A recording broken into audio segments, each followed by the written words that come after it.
Perhaps the biggest news of this week was that Black Sabbath drummer Bill Ward has officially pulled out of the reunion gigs scheduled for later this summer. Stating that he was unable to come to financial terms with the band, it's also been widely reported that there was a huge conflict and that the other members of Black Sabbath only wanted him to drum on a handful of songs during the shows. Needless to say, this is extremely disappointing for Black Sabbath fans across the globe. So on behalf of all of them, I'd like to simply say, grow up, you old men, find the money and have the respect and make the reunion work. It's not about you. It's about the fans. It was also announced this week that Jay-Z will be both headlining and curating a 2-day music festival set to take place in Philadelphia on September 1st and 2nd. Stating that the festival will have acts from all across the musical spectrum, he somewhat jokingly stated that he's gonna try and get President Barack Obama to come to the festival and do 1 or 2 Al Green songs. In more festival news, the lineup for this year's Rock the Bells was finally announced, and the festival is set to play Homedale, New Jersey, Mountain View, California, and then San Bernardino, California at the end of August and beginning of September. The biggest story of that was that Missy Elliott, who's been battling Graves' disease,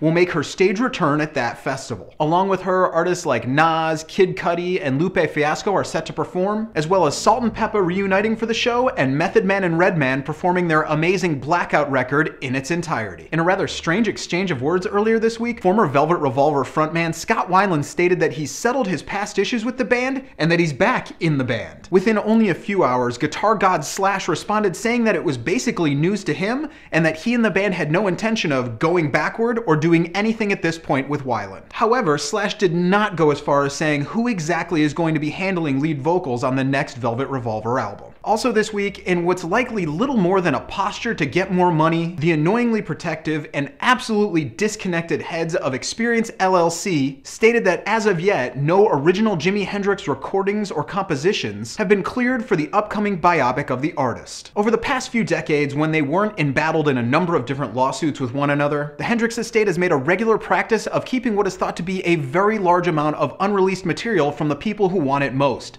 The fans. And this reassertion of their ownership and perceived importance is just another disappointment in a long string of similar events. So that's music news for this week. Be sure to check back here every Friday to stay up to date, and be sure to check back here every single day for all the music news, reviews, and knowledge you'll ever need.